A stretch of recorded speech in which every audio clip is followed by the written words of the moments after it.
Speaking of funny, in spite of his colorful language, George Carlin remains one of my favorite comedians. In one bit, he talked about his days as a student at a Catholic school in New York City. The priest would come to each class to educate and to answer any questions about religion that the children might have. Carlin and his buddies enjoyed stumping the priest, so they would come up with unanswerable questions like, "Father, can God create a rock so big that God himself cannot lift that rock?" Well, I laughed a little bit at that, but I laughed harder when I heard that Carlin had been thrown out of his Catholic high school. In fact, I would have been surprised if he hadn't been kicked out. But the real question that Carlin was asking in that question is anything too wonderful for God? Are all things possible with God? Is there anything that God cannot do? And I suspect that's a question that many of us have asked. When we think about the big issues of life, how many of us really believe that God can work those kinds of miracles, that God can bring complete and total peace on earth, given the human beings God has to work with? When we think about our own lives, we wonder, can God really work the miracle we are asking God to perform? Are things really possible with God? And I suspect I'm not the only one who wonders that at times. Abraham and Sarah asked that question the day three strangers came to their tent. Now, by this time, Abraham and Sarah were well established in their new land.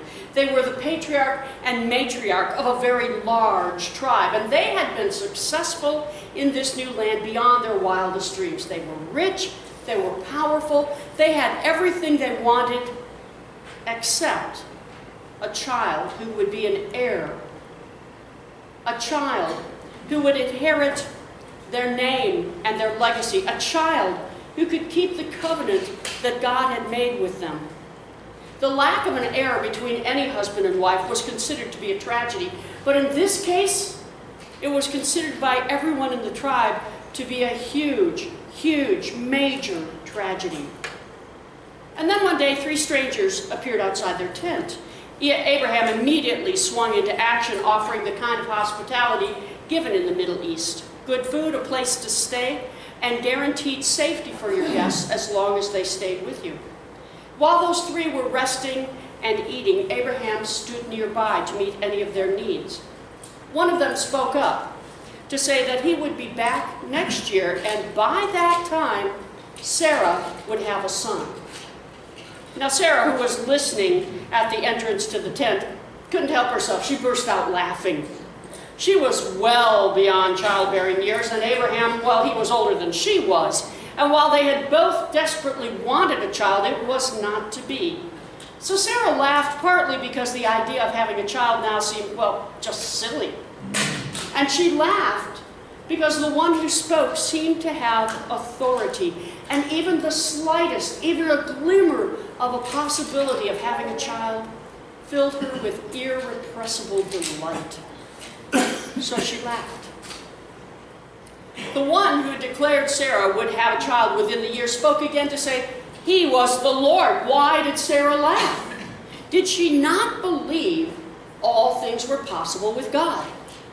Well, to be honest, my guess is Abraham and Sarah, like many of us, wondered if God could have managed to make that kind of childbearing possible. Do we believe all things are possible with God, or do we have our doubts? I suspect we all know in our heads that God can do anything.